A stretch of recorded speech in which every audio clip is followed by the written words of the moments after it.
Hola, ¿qué tal? ¿Cómo están? Muy buenas noches.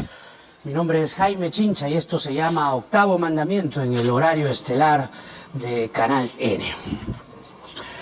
A 2 días de la marcha del 19 de julio, día miércoles, algunas delegaciones van llegando a la ciudad de Lima. Algunas personas vienen denunciando, reportando que hay un excesivo control policial y que eso no debería ocurrir. La policía está tomando debido resguardo de qué es lo que o quiénes están ingresando a la ciudad, ¿no? Y ciertamente hay que vigilar si eso se enmarca dentro del cauce constitucional y legal, ¿no? Vamos a ver qué es lo que pasa el día miércoles. Vamos a ver qué es lo que pasa el día miércoles. Y sobre todo si es que las demandas que se exponen, ¿no? Y cómo es que se golpea la mesa y qué es lo que se dice finalmente como demanda, ¿no? Como solicitud, como reclamo, está enmarcado dentro de la ley, la legalidad y la legitimidad.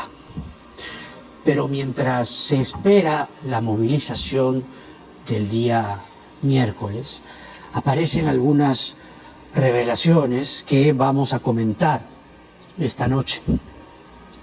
Una de ellas tiene que ver con Sada Goray y con Mauricio Fernandini. Ambos recluidos hace algunos días bajo la figura de la detención preliminar. Ambos están pidiendo a través de sendas misivas al Ministerio Público y al sistema de justicia que se les libere. Pero hemos tenido acceso a documentación clasificada que podría ocasionarles un revés y podría ciertamente frustrar sus deseos de salir en libertad prontamente. Y podría más bien ocasionarles que la prisión que llevan se extienda por algunos meses, quizá varios. El primer archivo, o mejor dicho, para que no suene un documento antiguo, la primera revelación, archivo JPG, quiero decir, es esta fotografía que se ha encontrado en el celular de Mauricio Fernandini. Quienes aparecen allí son, uno es conocido, el otro no lo era tanto, públicamente quiero decir. El exministro Heiner Alvarado y un hombre conocido como Polo Campos. ¿Está la fotografía? Vamos a ver.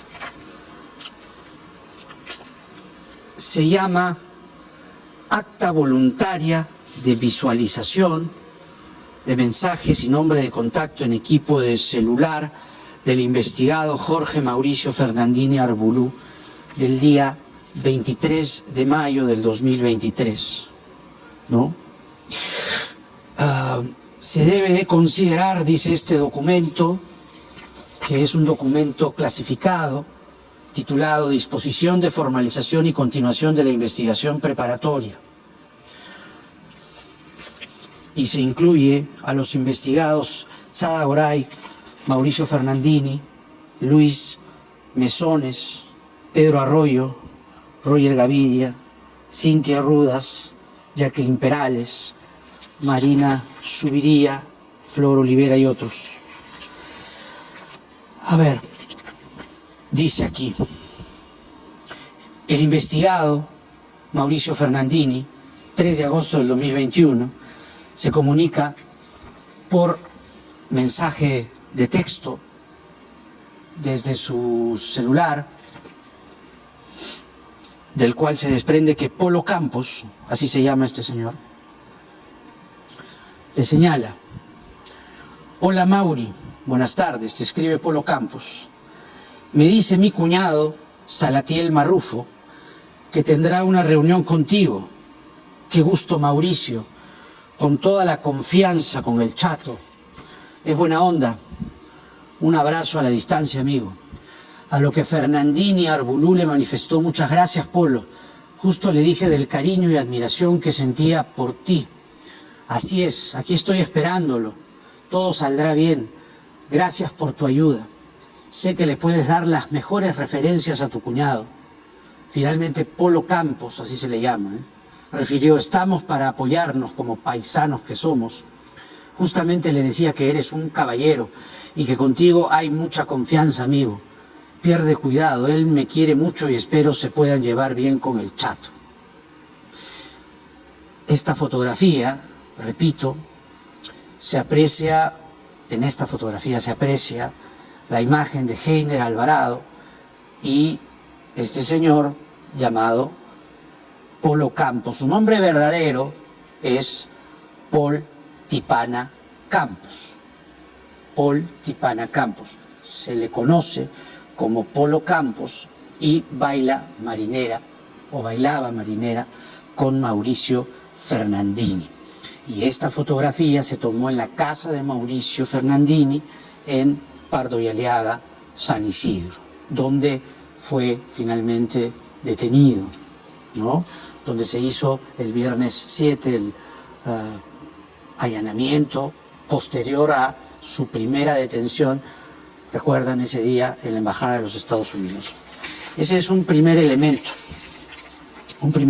a tomar en cuenta, que agrava la situación a decir de este documento, a tenor de este documento, de Mauricio Fernandini, por, ¿no?, el grado de, vamos a decir así, de penetración, ¿no?, el grado de hermandad, de complicidad, de estar muy emparentado, muy hermanado con esta organización, ¿no? Y esta segunda imagen que ustedes van a ver a continuación es una pizarra. Es una pizarra que no podemos determinar si fue escrita de puño y letra por la propia Sada Oray. Lo que sí determina este documento fiscal es que se tomó en la casa del Golf Los Incas, en Surco, propiedad de Sada Oray. Y lo que ustedes ven allí es el directorio de mi vivienda, bien explicadito, como en algún reportaje de Cuarto Poder se explicó nítidamente, como una escuelita, ¿no? Él aquí, él acá, este es el gerente general, este es operaciones, este es proyectos inmobiliarios, este es legal, este es administración. Así debía ir. ¿Se dan cuenta? Una decisión de gobierno, una decisión de Estado, tomada en la casa de Sada Oray. Dígame si eso no es grave. Obviamente que es grave. ¿Quiénes estaban en este directorio? Indicaciones que se encontraban en esta pizarra, básicamente cambio de gerentes. Juan Carlos Forero como gerente general en lugar de un señor de apellido Novela. María Teresa Rivas, asistente o asistenta de gerente general, la idea era sacarla. Juan Carlos Toledo Valdeón en lugar del señor Pellegrín como gerente de operaciones. Hernando Carpe en lugar del señor Prieto como gerente de proyectos inmobiliarios. Pablo Arciniegas como gerente legal en lugar de Linda.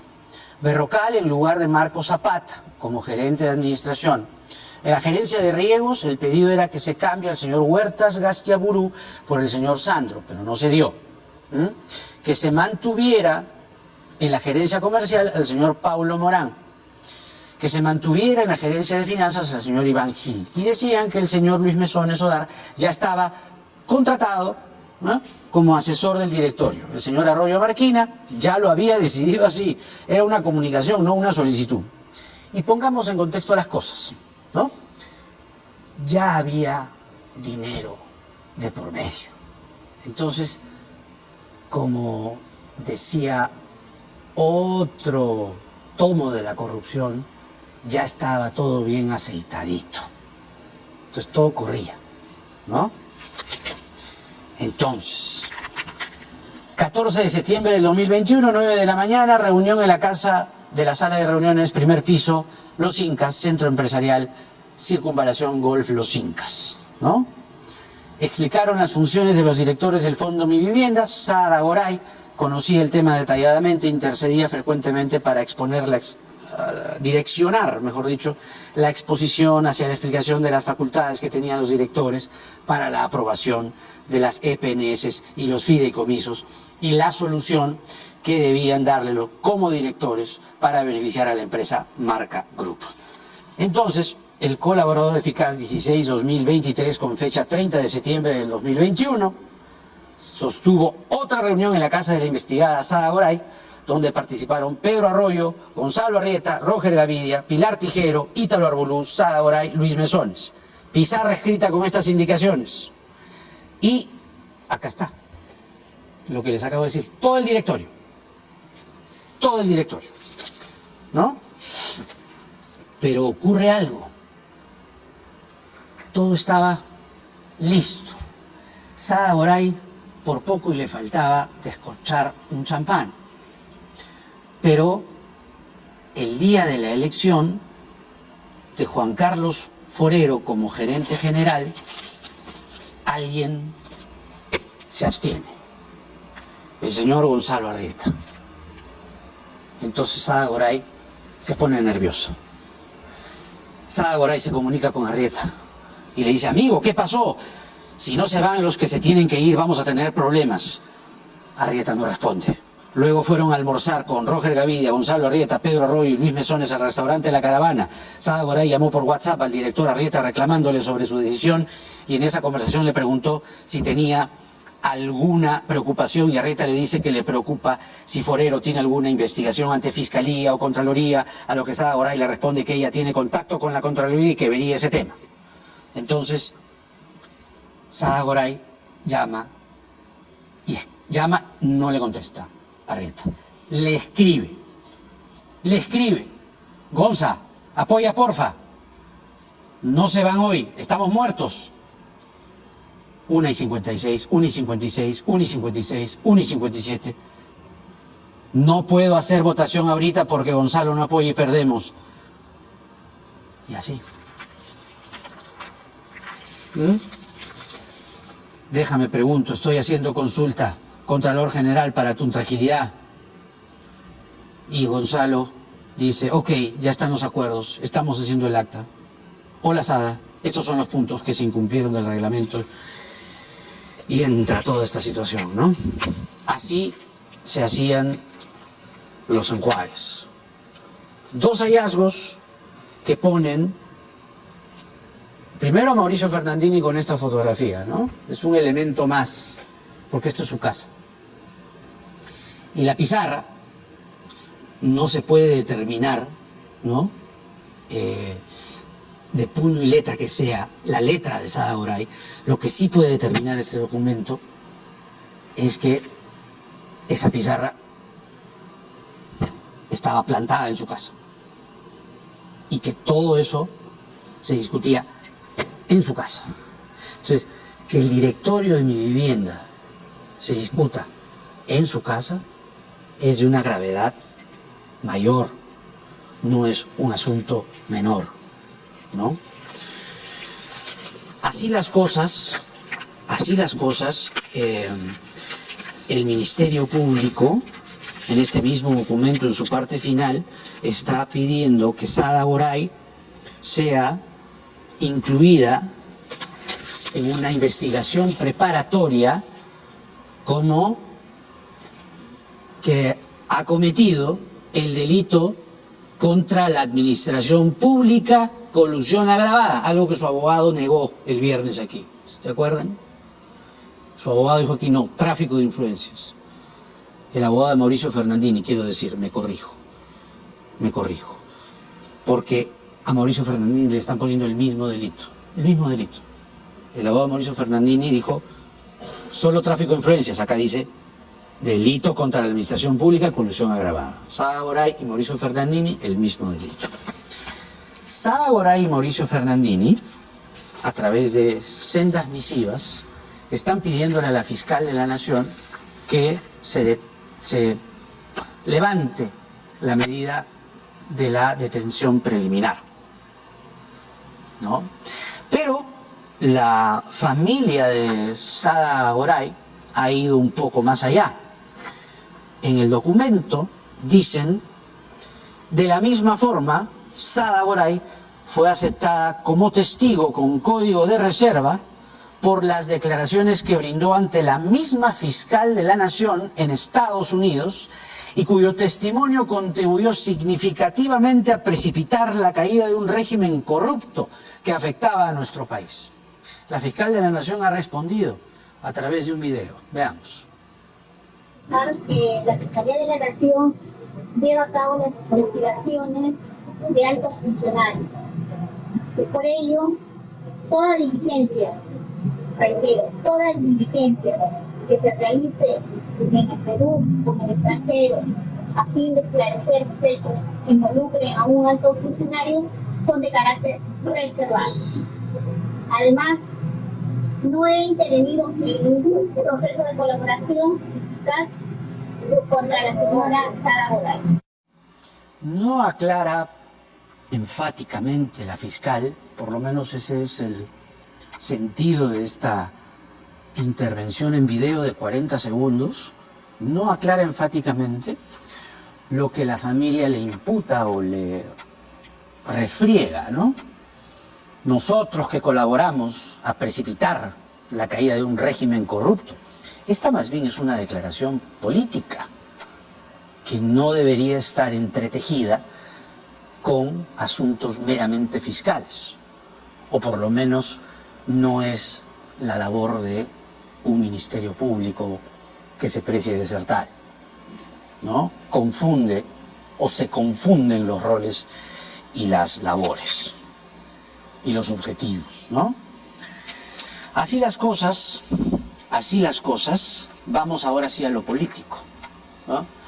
Porque en el terreno político el congresista Jorge Luis Flores Ancachi sigue lanzando barro con ventilador a sus colegas y se sigue granjeando demandas por difamación que a este paso las va a coleccionar. La semana pasada, en un reportaje de Cuarto Poder, dijo que el método del mochasueldo era, digamos, una influencia, un manual, un estilo que se lo había dictado Mari Carmen Alba. Ella lo negó de plano. Pero ahora ha ido más allá, ha increpado a otros congresistas. Veamos un extracto del reportaje. Mañana lunes 17 de julio, aquí en el Congreso de la República, se va a dar un suceso sin precedentes. Los protagonistas serán el congresista Jorge Luis Flores Ancachi y sus audios pidiendo parte de los sueldos y las bonificaciones de sus trabajadores. Con ustedes había quedado claro que ustedes nos iban a apoyar, ¿no? Con el 10%. Yo considero que algo no tan desfavorable para ustedes, y con los bonos, ¿no? No crean de que yo soy el único que hace eso. Si se hace para hacerse bien y con gente confianza. Así, ¿no? Entonces, el otro día,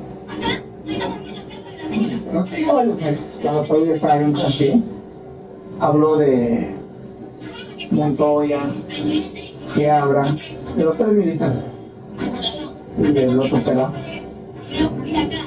que tenían problemas, porque habían traído militares, ¿sí? Como son militares, han jalado militares. ¿Será que el militar sí, los militares nos querían denunciar? Que puta, nos estamos echando. Lo nuevo, Lo insólito es que Flores Ancachi no solo será sometido a investigación en la Comisión de Ética, por lo que dicen las grabaciones ya difundidas por Cuarto Poder, sino que además mañana se sumarán 3 congresistas que son mencionados en nuevos audios, nuevas grabaciones del congresista de Acción Popular. La sola mención de mi apellido es una ofensa a mi honor y a mi prestigio, que me ha costado mucho, y eso no se lo voy a permitir. Eso no puede seguir, no puede caer en el aire, ni que va a ética, ni que va a nada. Esto es una denuncia penal. Empezamos hoy día, empezamos el trámite de difamación. Lo voy a ver, seguramente. Vamos a ver si me da la cara. Este señor Flores Ancachi, como les decía, está granjeándose de demandas por difamación, pero él es el ejemplo de un Congreso que cada día va ya al deslegitimarse, digamos, ya le queda chico, ¿no? Pero vamos con nuestro primer invitado, el ex premier Pedro Cateriano, para entrar de lleno a la política en la semana de las marchas. Adelante. Reflexionaba yo sobre Flores Ancachi, que es, digamos, la muestra de un Congreso ampliamente desprestigiado, que es parte de una agenda, de una marcha que comenzará esta semana a movilizarse por el país. ¿Cuál es tu pronóstico, tu augurio frente a lo que será una semana movida para el país? A ver, desde el punto de vista constitucional es legítima la marcha, es un derecho, la libertad de reunión y las movilizaciones políticas cuando un sector de la población o un grupo está en desacuerdo con aspectos de la política general del gobierno. Desde ese punto de vista creo que no hay una amenaza constitucional. Ahora, lo que debemos preguntarnos, Jaime, es ¿hasta cuándo vamos a tolerar esta anarquía política? El país lleva ya años, y esto se advirtió en todos los tonos. Cuando se hizo un mal uso, se malinterpretó el precepto constitucional de la vacancia por incapacidad moral permanente. ¿Acaso estamos atravesando uno de los periodos, no exagero, más inestables políticamente de la historia republicana? Y acabamos de estar en el Bicentenario Nacional. Ya no hablamos de alta rotación de ministros de Estado, ya eso forma parte prácticamente del caos. Nunca hemos tenido esta cantidad de presidentes, jamás, sucesivamente, en medio de una confrontación política que parece no tener límites. Ahora, ¿los problemas graves se van a solucionar acentuando el enfrentamiento? Creo que no. Y ya la economía del país empieza a sentir eso. Hoy día, importantes economistas ya hablan del proceso de recesión del país. Y si a eso le sumamos la incompetencia, la negligencia, la irresponsabilidad y el cinismo de este gobierno, ciertamente el camino no es, y ya no estoy hablando del futuro, sino de lo que estamos viviendo en este momento, es decir, el aumento de precios de los productos, ya la anemia se ha disparado, la ineptitud del gobierno para controlar los temas de amenazas a la salud. No sabemos cómo va a manejar el gobierno el problema del fenómeno del niño. Es decir, y mientras tanto hay gente que pide aumentos de sueldo legítimamente, pero también se ha prácticamente obstruido la actividad minera en el país. Se adoptan medidas para ahuyentar la inversión nacional y extranjera. Estamos politizando la acción de la justicia. Entonces, ¿qué es lo que queremos? ¿Este es el bicentenario que el Perú se merece? Creo que has hecho un barrido muy nítido de los grandes temas que nos agobian en estos tiempos recios, como solemos decir en una frase de Mario Vargas Llosa hace algún tiempo.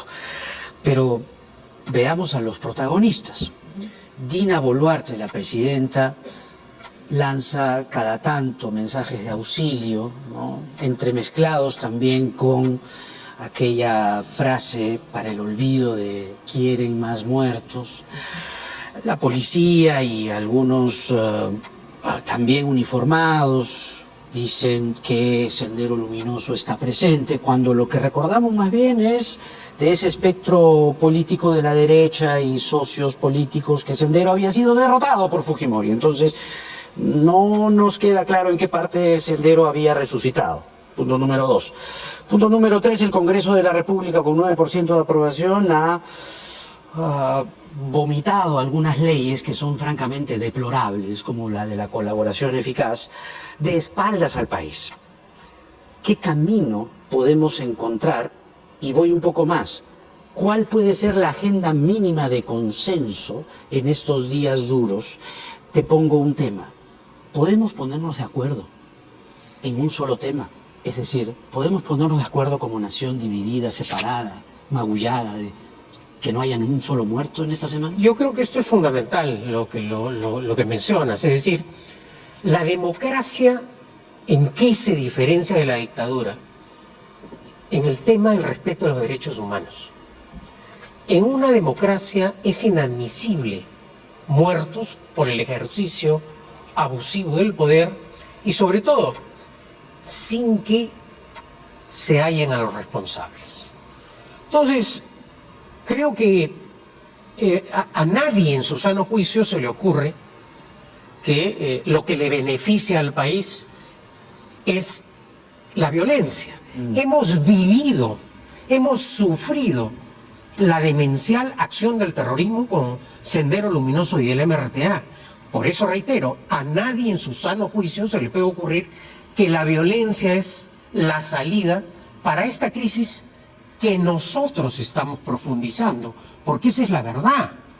Acá hay una ausencia de diálogo, la institucionalidad democrática cada vez está más debilitada, hay una amenaza permanente del orden democrático y constitucional de parte del Congreso, que es el gran cómplice y exacerba los ánimos de la población, parlamentarios frívolos dando la vuelta al mundo, ya parlamentarios de un nivel, hay que decirlo claramente, robándole el dinero a sus trabajadores.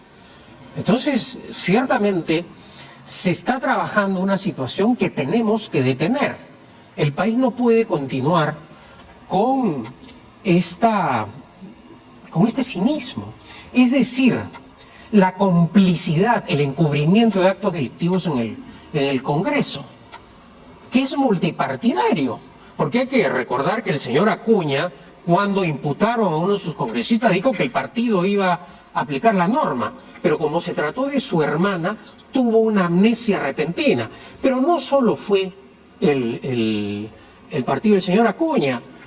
Los que apoyaban y decían, palabra de maestro, vamos a gobernar para el pueblo, ¿qué han hecho? Saqueo inmediato. Entonces, ¿por qué ocurren estas cosas? Porque hay razón para protestar. Si a eso le sumamos la crisis, un Estado ausente en un tema tan grave como el de salud. Es decir, ya desde la pandemia se han adoptado ¿qué cosas? O sea, tenemos ahora, el drama en el pasado fue que el Estado carecía de dinero. Y ahora tenemos un Estado con dinero que no ejecuta, administra adecuadamente ese dinero en favor de la gente. ¿Protesta con razón la gente? Claro que sí. ¿Es casual o no que hasta el día de hoy, desde diciembre, enero, febrero, marzo, no tengamos la lista de los procesados por los destrozos, los actos de violencia de las marchas de aquel entonces? Es decir, no tenemos ni un solo nombre del vandalismo que se cometió en el sur del país. Y se levantan mensajes, en algunos casos inflamados, exagerados, de terror, cuidado con salir, y hasta ahora no tenemos ni un solo nombre, que yo sepa, que hemos revisado, de los que cometieron actos de vandalismo delincuencial en diciembre y enero. ¿Es casual? No es casual, creo que es un estilo de gobierno de ocultar la verdad. Por esa razón, este 28 de julio, que de acuerdo a la Constitución, la presidenta tiene la obligación legal de dar un mensaje a la nación, no solo hay que exhortarle a la presidenta, hay que pedirle que le hable con la verdad al pueblo. Porque le toca dar cuenta de sus actos, precisamente de estos actos que usted acaba de mencionar, y también parte de la acción gubernativa del calamitoso gobierno del golpista y corrupto Castillo. Esta es una oportunidad en la cual, por mandato constitucional, la sociedad tiene que exigirle que le hable con la verdad al país. No puede ser, Jaime, que se le acuse a la presidenta de haber plagiado un libro o parte de un libro con pruebas que las ha visto todo el país y la señora guarde silencio o pretenda tontearnos como lo hizo cuando hizo el planteamiento de adelanto de elecciones generales. Esa forma de gobernar, ya estamos hasta acá de los presidentes mentirosos. ¿Cuántos presidentes mentirosos hemos tenido? ¿Y cómo han acabado los mentirosos? ¿Hasta cuándo la mentira, el cinismo, puede ser un arma que se use en democracia para vulnerar el orden constitucional, hay que decirlo? Entonces, esta amenaza a la estabilidad democrática del país la tenemos que detener. El último fin de semana se ha podido ver a través de videos e informaciones sueltas de el accionar de la policía en algunos buses de transporte público, transporte interprovincial, pidiéndole a la gente de a pie su documento de identidad para ver si están movilizándose, para ver si están participando o por participar en las marchas de esta semana. ¿Hasta qué punto esa acción es legal, ilegal, constitucional o no? Que yo sepa, hay límites y no. La Constitución garantiza el libre tránsito dentro y fuera de la República. Es decir, nadie puede detener a una persona en su movimiento. Ahora, hay algunos políticos y juristas que sostienen que hay en este momento un acoso. Yo diría más un acoso político que jurídico, es mi opinión. Ahora, la policía tiene que tomar medidas de inteligencia, formular una estrategia, naturalmente algo para que no se repita la masacre del sur, evidentemente. ¿Lo que están haciendo va por ahí? No sé si va por ahí porque yo no estoy en detalle informado, pero creo que por lo menos en esta ocasión están absolutamente advertidos.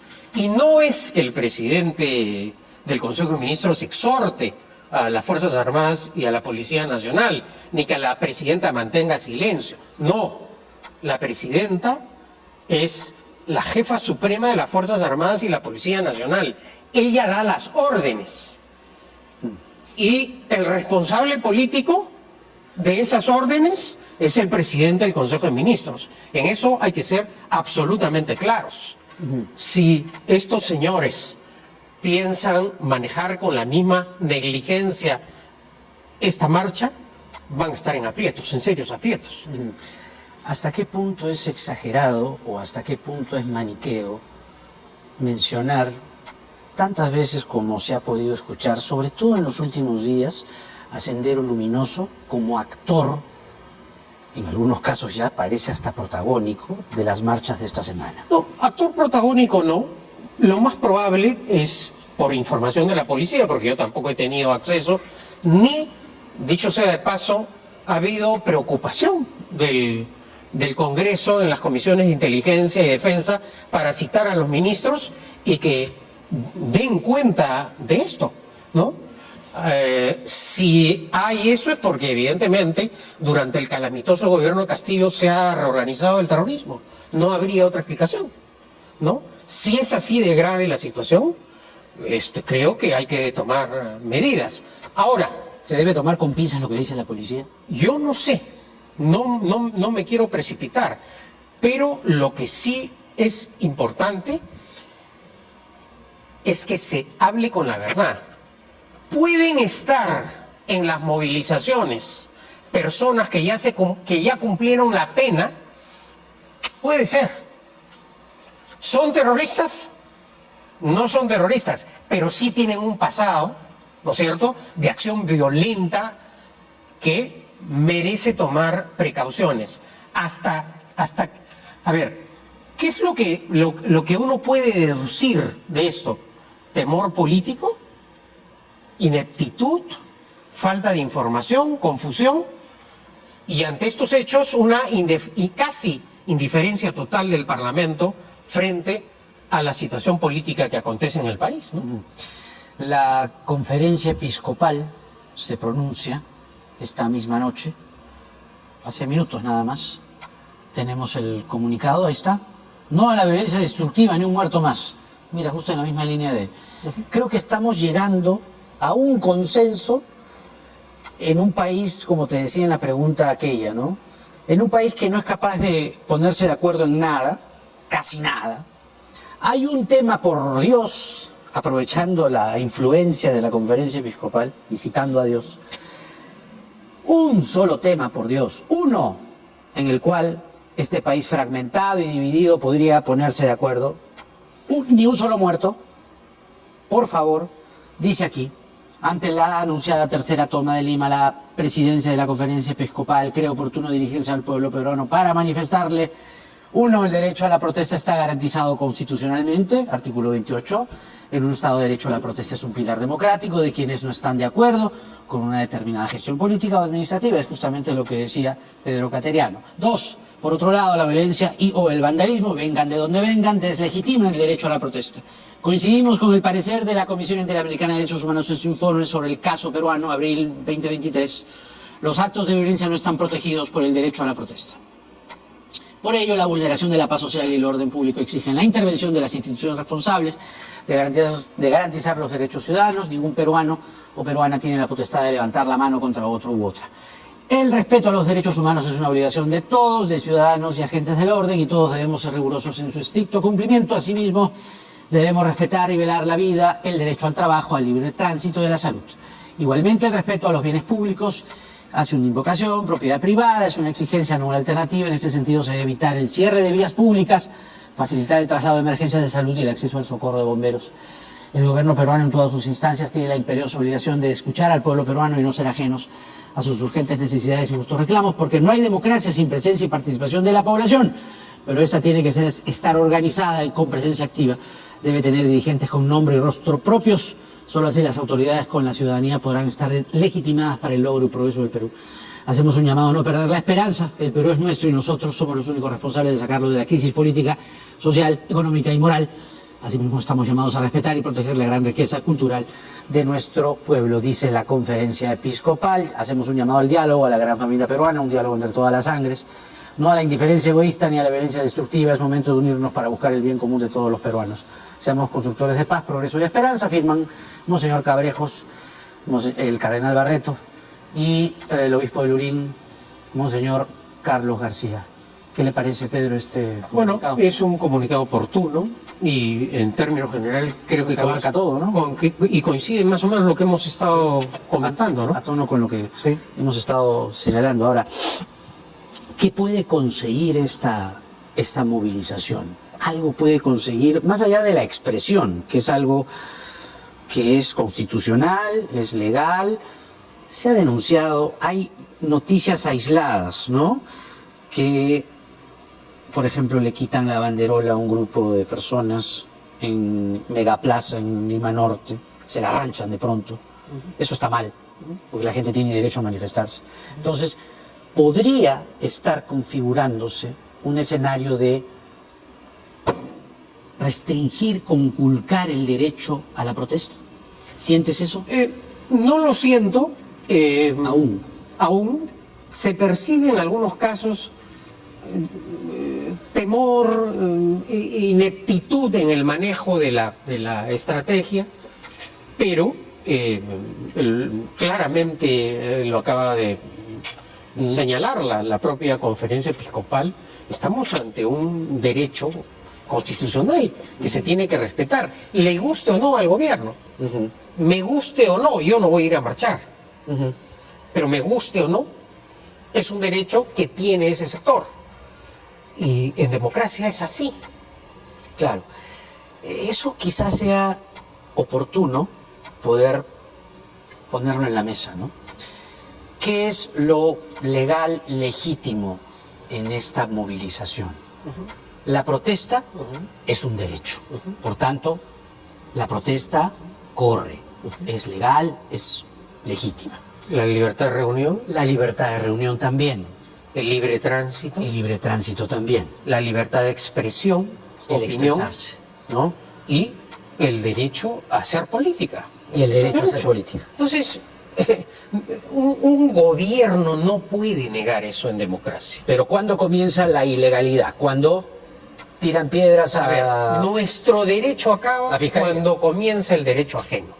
Claro. Cuando un ciudadano se excede en el ejercicio de sus derechos y afecta a terceros, ya no está ejerciendo lícitamente su facultad. Tomar el aeropuerto de Juliaca. Bueno, o como lo destaca también el comunicado de la conferencia episcopal, hacer uso de la violencia. La violencia nunca se justifica en democracia. Nunca. No hay posibilidad de justificar la violencia, que tiene sus grados de responsabilidades penales. Entonces, lo que hay que exhortar, hay que invocar a una marcha pacífica. Eso es fundamental. Si no hay conciencia cabal de que las marchas tienen que ser pacíficas, bueno, vamos a tener problemas.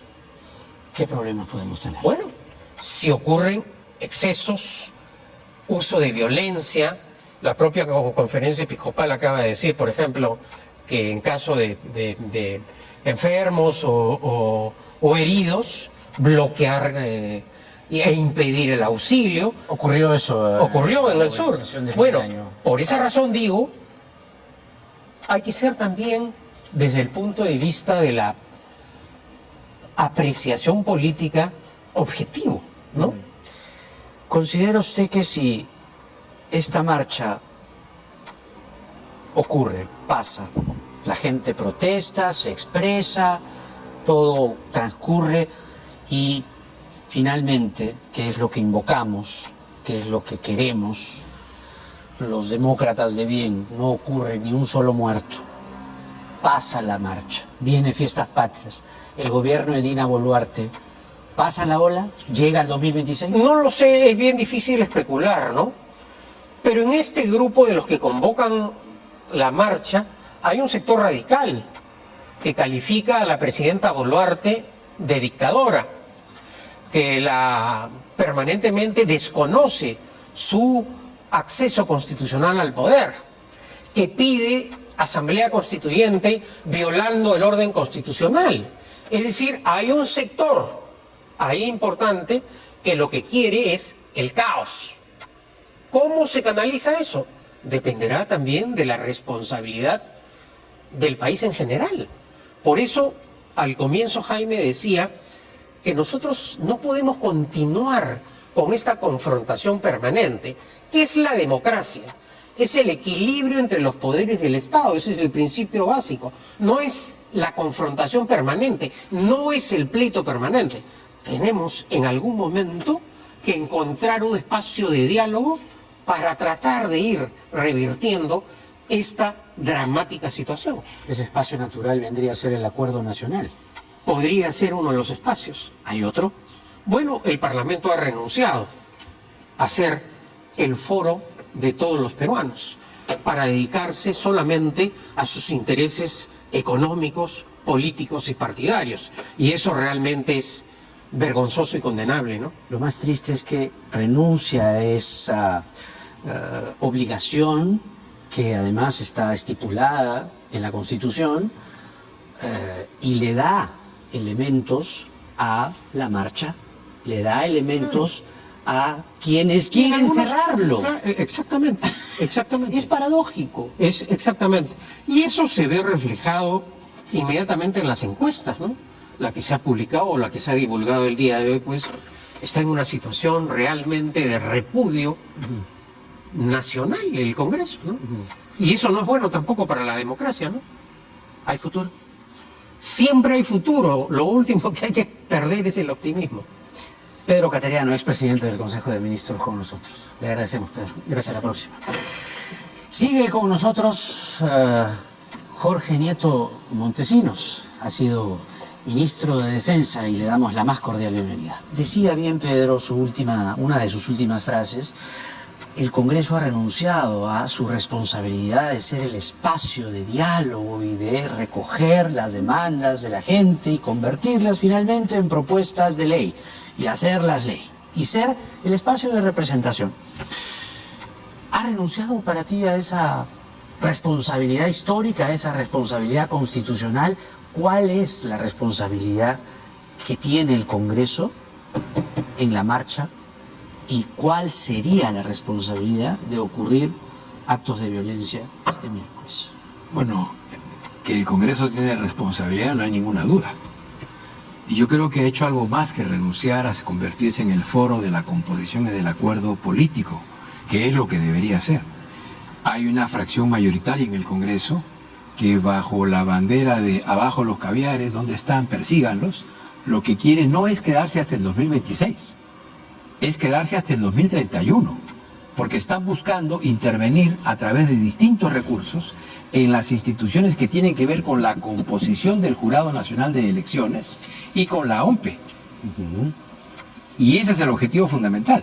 Para eso, por ejemplo, han incoado procedimientos absolutamente fuera de lugar, sin ningún tipo de sustento, contra la Junta Nacional de Justicia, que por casualidad tiene que ver indirectamente con el nombramiento de gente que participa en el Jurado Nacional de Elecciones. Y en la magistratura en general. Y de la magistratura en general. De modo que aquí yo creo que el tema no es solo que se ha negado a ser a ser el espacio en el cual los representantes de los peruanos y peruanas debieran dialogar para encontrar una salida, porque si no hay diálogo para organizar una transición pactada de esta situación, esto va a ser el desgaste y el declive y la decadencia permanente en la que estamos instalados ya hace un buen tiempo. Por tanto, me parece que la cosa es más grave y creo que muchos que están hoy día protestando tienen no solamente en su demanda, cosa que comparto completamente, la necesidad de dar justicia a los muertos en las manifestaciones de diciembre y enero, sino la preocupación de que se viene un manto negro en la política peruana. Claro. Y que la democracia puede ser coactada porque los que están activando esta opinión en el Congreso lo que quieren es quedarse con el árbitro, con la pelota, con los jugadores, con la cancha y con el VAR. Pero eso es petardear la democracia, eso es ir contra el sistema democrático, socavarlo. ¿Para qué? Pero para defender intereses que tienen complicaciones y que vienen del largo proceso de corrupción en el que estamos metidos en los últimos años. O sea, defender a la corrupción. Defender grupos organizados que tienen mafias que disponen del recurso público o que han cometido delitos y que están tratando de ver de qué manera esconden sus faltas. Pero eso es tonto, eso es ruin, eso es perverso y eso revela a la gente. Pero nos gobierna una élite en gran medida tonta, ruin y perversa. Lo vemos todos los días. El último incidente del congresista Ancachi, ¿qué cosa es? Tontería, perversión, ignominia.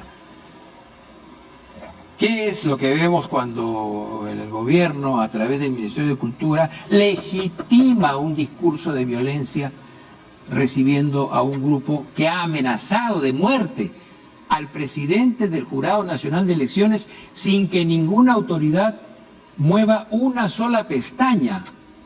Y adicionalmente, después de esa reunión, uno de los miembros de ese grupo sale a amenazar con salir a golpear en las calles a sus adversarios políticos. ¿De qué estamos hablando?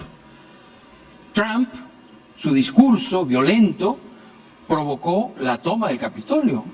Eso está muy discutido en una de las democracias más asentadas del mundo. Bueno, la palabra, los gestos, las acciones tienen consecuencias políticas.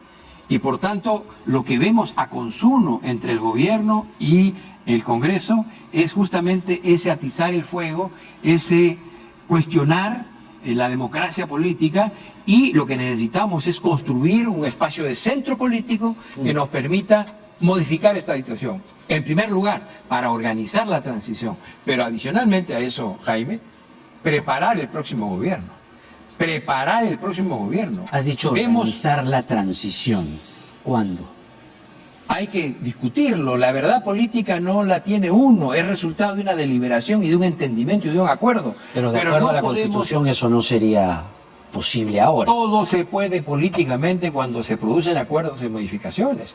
Chile no podía convocar una asamblea, Chile no podía vetar la participación de sus congresistas en la elaboración de lo que acordaron como proceso constitucional. Pero por eso, hagamos el camino constitucional. ¿Cómo sería eso? Renuncia de la señora pactada. Ella no renuncia. Bueno, ahorita. pero esa es la ruta. Claro. Esa es la ruta. Pero ahorita, digamos, ella no tiene la menor voluntad de renunciar. Bueno, pero esa es la ruta. Ella tiene que terminar entendiendo que no puede gobernar el país contra el 80% del país. Imagínate que la tienes enfrente y la tienes que... La tuve enfrente y se lo dije. El gobierno tiene que asumir responsabilidad política de las muertes de diciembre y enero. Pero no te entendió.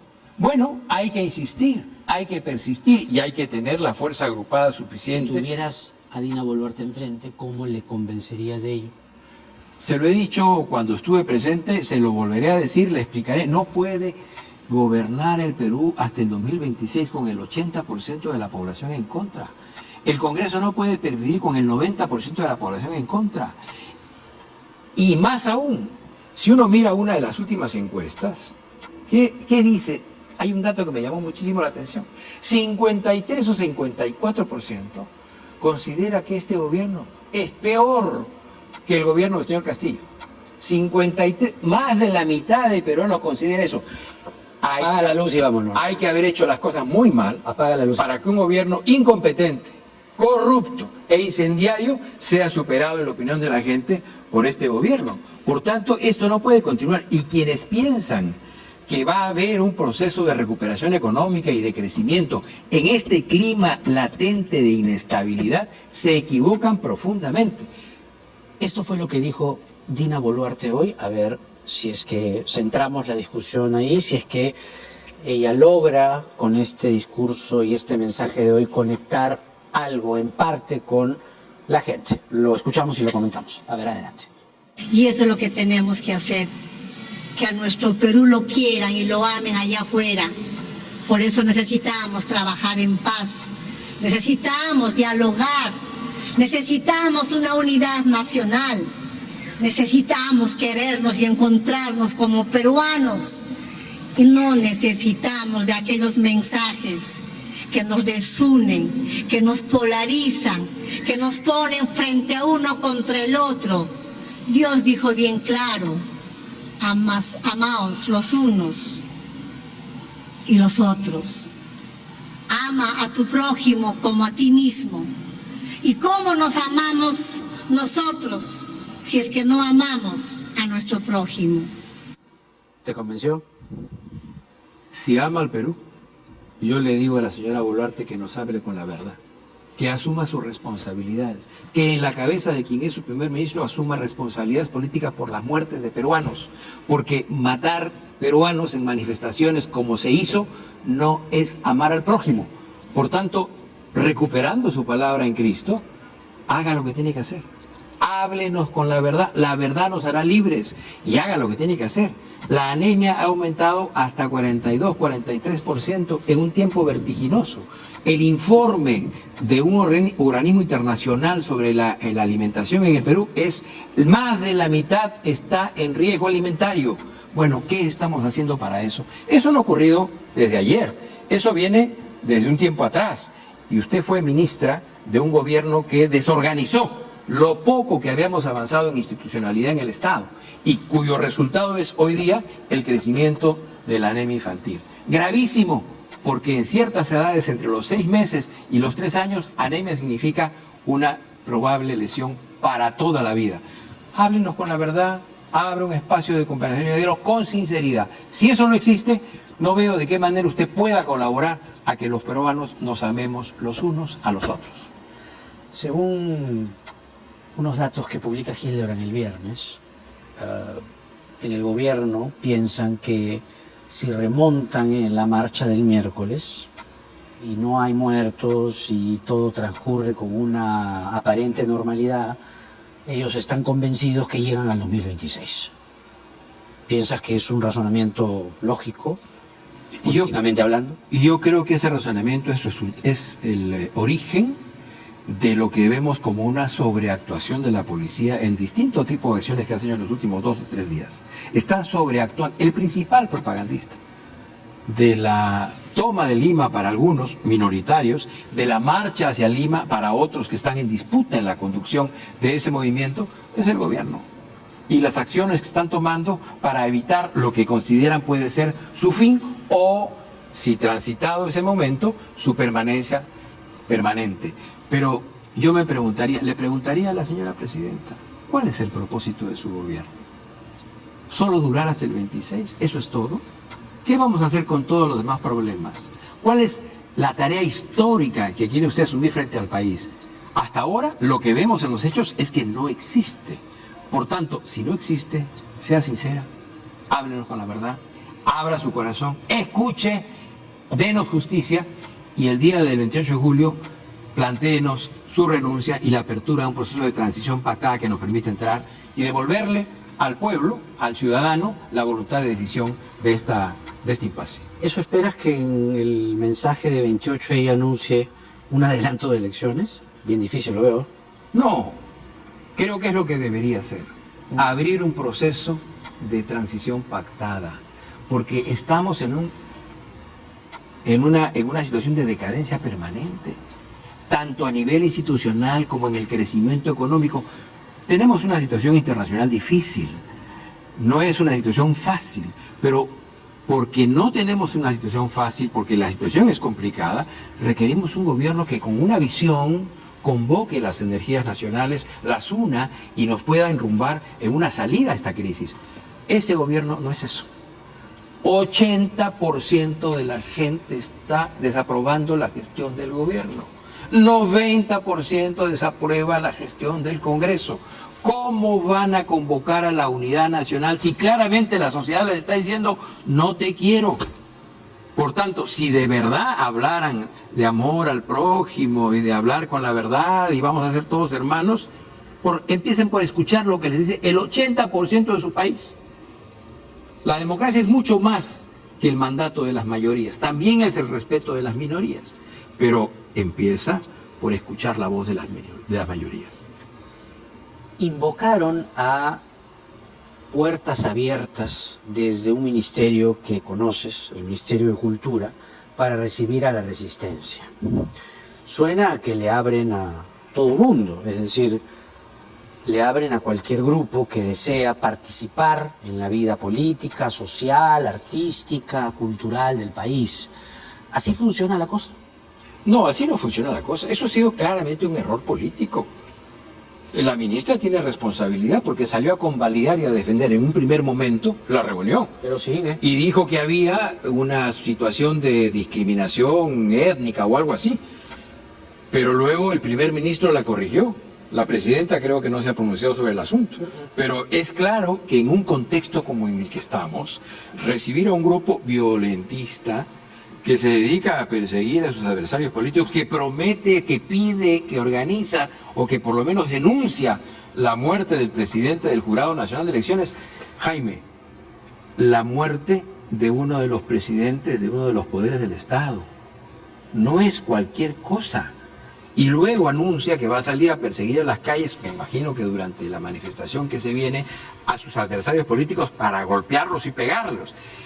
Recibir a un grupo así es convalidar un discurso de violencia y de odio. Tan violento y de tanto odio como el violentismo del otro lado.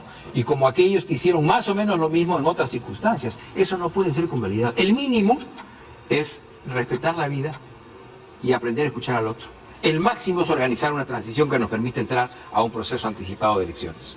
Con el olfato político que tienes, ¿qué crees que pretendía el gobierno al sentar a la resistencia en el despacho del Ministerio de Cultura? Yo no creo que haya sido una decisión muy pensada o muy planificada. Yo creo que la promiscuidad con la cual se ha movido este gobierno con los segmentos de un sector del país, de ultraderecha, ha hecho que esto sea factible y posible. Y que un viceministro se sienta en las condiciones de hacer eso. De modo que no me parece que sea una decisión tomada y pensada, no lo creo, pero el hecho existe, el significado existe, porque en política el significado se deriva de los hechos, y los hechos han ocurrido, y no ha habido ningún reconocimiento de que eso estaba mal. Yo creo que la ministra debió pedírsele la renuncia. La conozco, trabajó conmigo en el ministerio, fue asesora mientras yo estaba dirigiendo la cartera de cultura. Hay una parte del trabajo de patrimonio cultural que lo conoce y lo sabe bien, pero eso es un error político y los errores políticos tienen que tener costo porque es un mensaje para el país. Es como 60 muertos y nadie renunció. Ni en el gobierno, ni en el Congreso hubo nadie que pidiera explicaciones. Nadie. Bueno, una democracia así, Jaime, es una democracia de muy mala calidad, de muy baja intensidad, y creo que es lo que tenemos que corregir y cambiar, porque meternos en esa pendiente puede ser terminar en una situación muy, muy fea para el país. Y esa es la responsabilidad que tiene hoy día la presidenta. Es lamentable porque hemos llegado a una situación en la que somos un país de sordos, ¿no? En el que cada grupo o grupúsculo se ha arrinconado en su propia trinchera. Entonces hay un grupito por ahí, otro grupito por allá, se retroalimentan entre sus propias redes o sus propios grupos de WhatsApp. Hemos llegado a un momento en el que no hay consensos grandes de nación.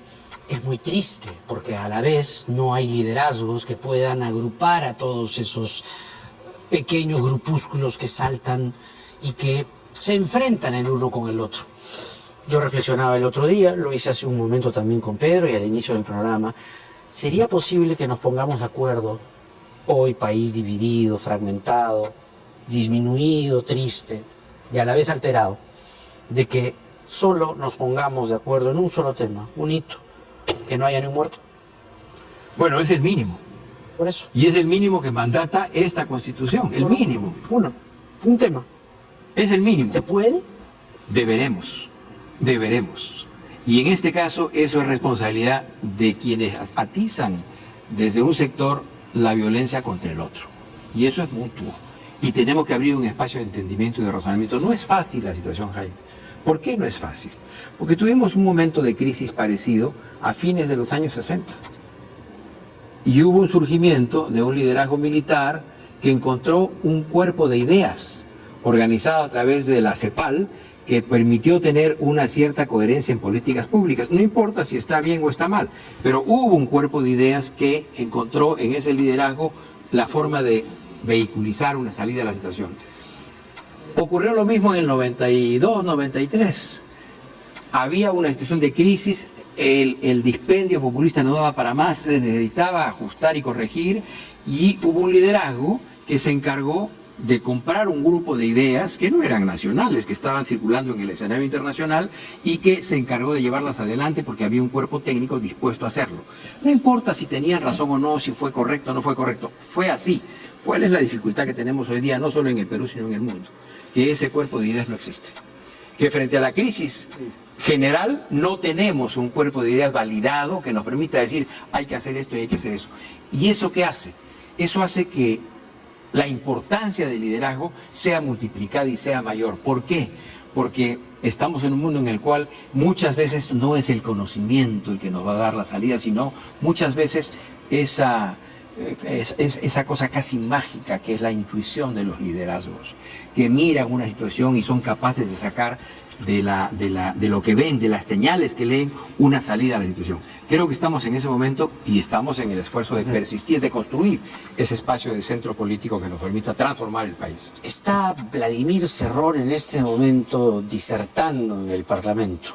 Ahorita, ¿qué te parece si lo escuchamos un momento? Claro. Y lo comentamos luego en vivo. A ver, Vladimir Cerrón, hablando en la sala Raúl Porras Barnechea, otrora Senado del Parlamento. A ver, ¿qué dice Cerrón? Resiste a los embates y algún día llegará. Jamás podríamos nosotros claudicar a un deber. Muchos que han muerto en el camino, estoy seguro que no han claudicado. Y nosotros no tenemos ningún derecho a hacerlo. Con estas palabras quiero agradecer a todos ustedes y felicitar a la bancada que ha avanzado, pero todavía no lo suficiente. Sé que avanzará más. Abrirá esa trocha por el cual las nuevas generaciones irán con mayor impulso, como lo hizo el partido. No habrá una izquierda en el Perú que diga que por la vía pacífica electoral no se puede acceder al gobierno. Esa valla la hemos dejado. Esa valla tiene que ser superada, no solo llegando al gobierno, sino al poder. Y eso, compatriotas, hay que bregarlo diariamente. Muchas gracias. Vladimir Cerrón. Bueno, es el líder natural de Perú Libre.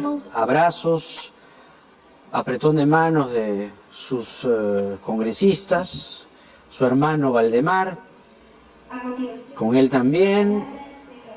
¿Qué impresión tienes, Jorge, de este fragmento de la disertación de Por un Vladimir momento Cerrón? pensé que había cambiado su punto de vista, porque cuando él tuvo un discurso al comienzo del gobierno del señor Castillo, enunció una manera de leer la situación que era: hemos llegado al gobierno, pero no hemos llegado al poder. Llegar al poder es controlar prensa, empresa, Estado, iglesia, etc. Ahora, en un momento dijo que había finalmente entendido que la vía electoral era la manera de llegar al gobierno, y luego agregó: y también al poder. Me queda la duda, porque en esa formulación que dio con toda claridad al comienzo del gobierno de Castillo está la verdadera estrategia de lo que significa la Asamblea Constituyente. No la nueva Constitución o la Constitución o el debate constitucional, la Asamblea Constituyente, que en su manera de ver entonces, no sé si ahora, porque me queda la duda, era un organismo de contrapoder, un organismo alternativo al poder al que se accede por la vía electoral. Una manera de entender la dualidad de los poderes para ir finalmente a una estrategia de revolución. Y como saben que la correlación en un proceso de elección normal para una asamblea eventual de este tipo daría pues 3/3 como ha dado en este Congreso, lo que necesitan es incorporar una parte de la composición de esa asamblea, no por proceso electoral, sino por la vía de la nominación para cambiar la correlación. Pero ya hemos visto Chile, ya hemos visto lo que pasa cuando por la vía de la ingeniería electoral se alteran las correlaciones sociales. Entonces, me parece que está en ese tránsito. Le deseo que salga del discurso de 1973 y llegue finalmente a una mirada de la modernidad digna del siglo XXI. En eso estamos nosotros, por lo menos. Jorge Nieto Montesinos con nosotros. Gracias, Jorge. Ha sido un gusto, ¿eh? Vamos a hacer la pausa y regresamos con el rector de la UNI, Alfonso López Chau, para, desde su punto de vista también, hablar de la movilización de esta semana. También hablando de la suspensión de las clases que se ha ordenado precisamente también por las movilizaciones. ¿Cómo le va, rector? Bien, muchas gracias por la invitación, Jaime. Y feliz cumpleaños. Gracias, muy amable. Que sean gratos. Gracias. Y también está el aniversario de la UNI, que cumple 147 años. ¿Qué grata coincidencia? Sí. Enhorabuena. Gracias. San Marcos suspende las clases, por lo que se ha conocido. ¿La UNI no? No. ¿Por qué? Porque no tenemos necesidad de hacerlo, seguimos nuestro cronograma, nuestros planes, estamos en plena celebración, hay exámenes. He estado en la mañana en mi facultad, a la que no iba hace tiempo, dictando una conferencia, de manera que la vida en la UNI transcurre muy normalmente. San Marcos aduce razones de seguridad por las movilizaciones. ¿Usted las ha sopesado, si es que pensó o no tomar la decisión de cerrar? No, en ningún momento hemos pensado en cerrar. ¿No lo analizó siquiera? Ni siquiera. Ajá. ¿Y no le preocupa la seguridad ese día? No, porque yo creo que en la anterior oportunidad, estudiantes de la UNI, recordemos, el Consejo Universitario acordó por unanimidad permitir que ingresen estudiantes de Puno, de Cusco y Arequipa, y no hubo ningún altercado, ningún enjuiciado. Y nosotros tenemos acuerdos con la comisaría del sector. Ha estado presente en la mañana de hoy, en nuestro aniversario, el coronel del sector, de manera que nosotros no tenemos ese problema y eso no nos impide decir nuestra palabra. ¿Volvería a acoger estudiantes esta vez? Yo nunca lo he hecho personalmente. Digo, en la universidad. Si se presenta una moción al Consejo Universitario y el Consejo Universitario aprueba hacerlo, seguramente que lo haremos mejorando lo que hicimos la vez anterior en términos de seguridad, garantizando que entren con su DNI, que sean estudiantes y que no exista ningún altercado y poniendo un número fijo al posible ingreso. ¿Cuál fue el número la vez pasada? No recuerdo exactamente, pero alrededor de 200.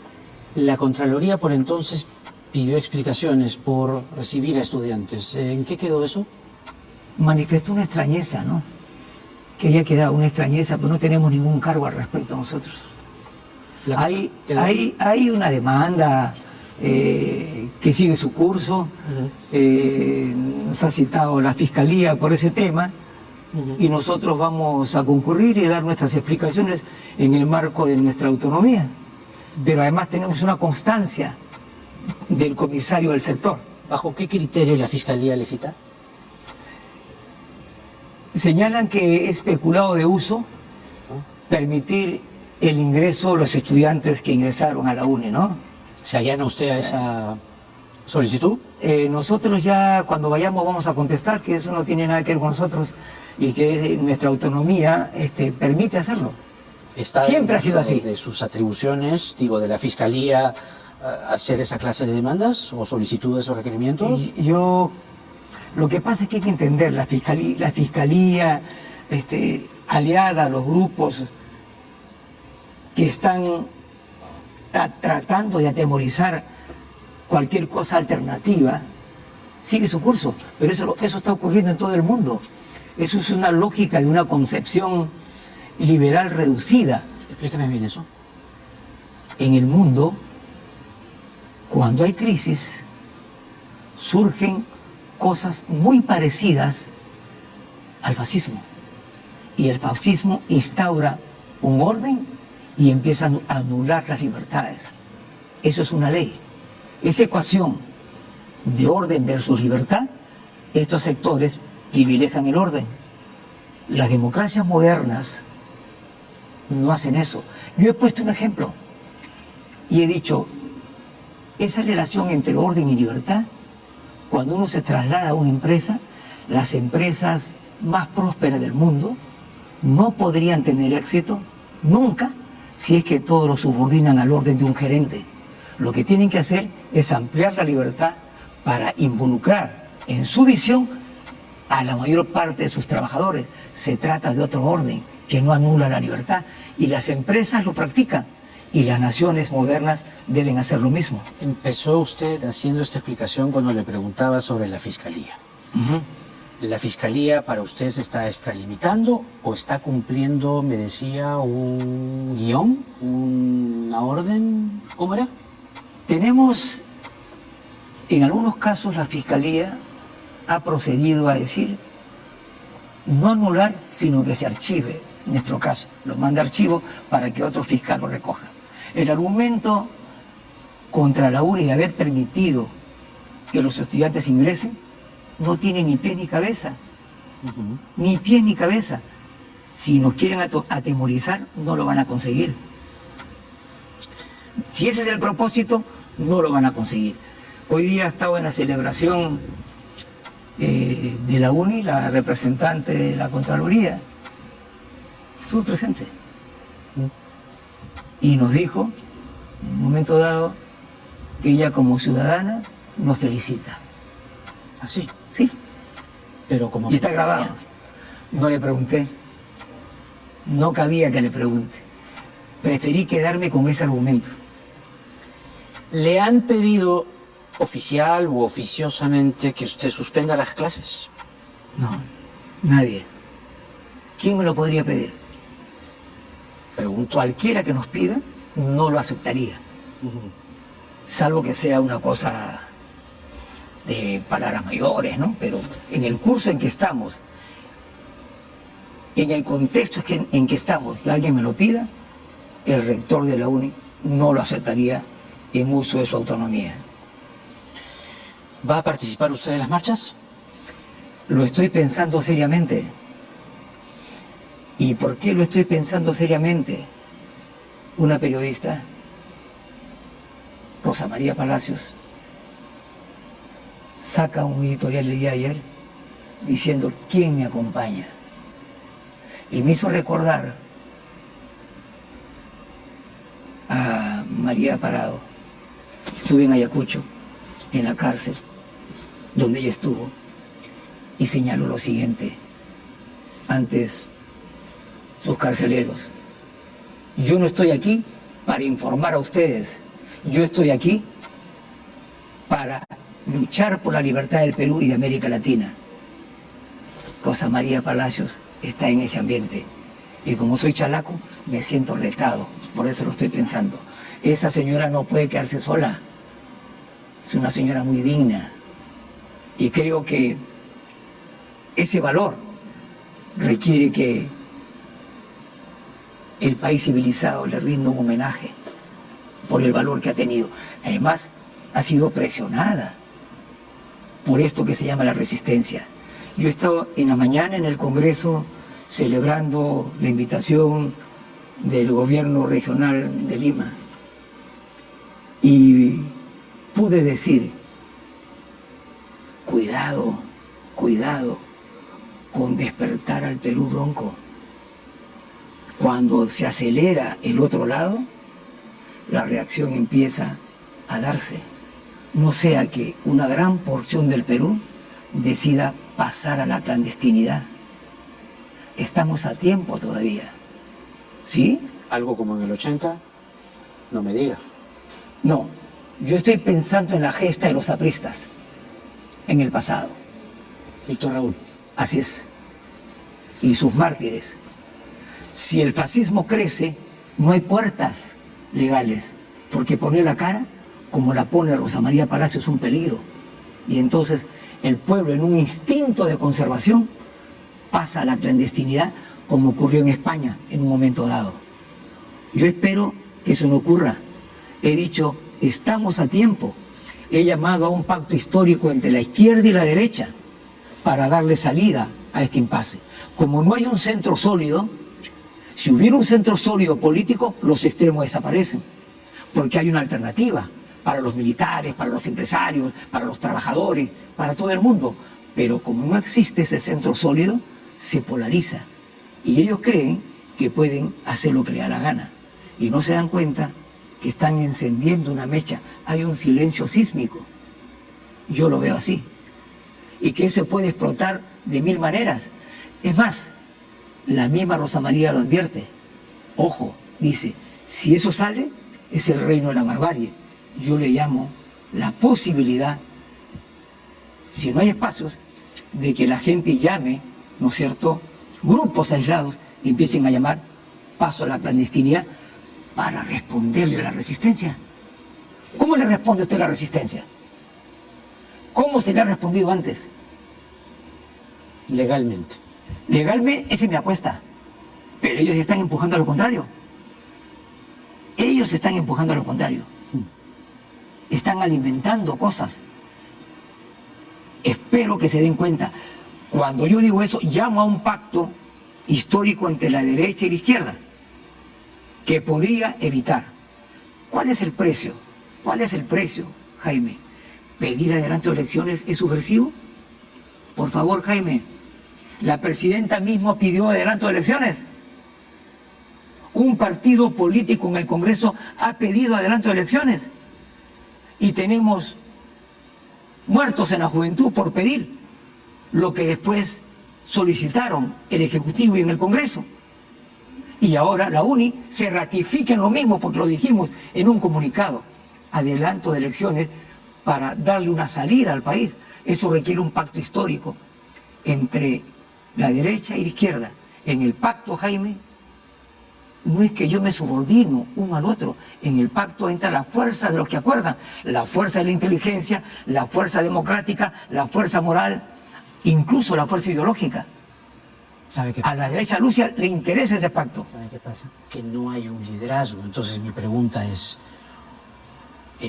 interesante el pacto del centro porque no hay centro político. Los extremos, tanto de la izquierda como de la derecha, han dinamitado el centro con la bendita palabra o dichosa palabra caviar. Han reducido a escombros el centro político. Entonces no hay un liderazgo en el centro. ¿Usted sería capaz de liderar ese centro político? ¿Sí o no? Me lo han preguntado varias veces. Me lo han preguntado varias veces.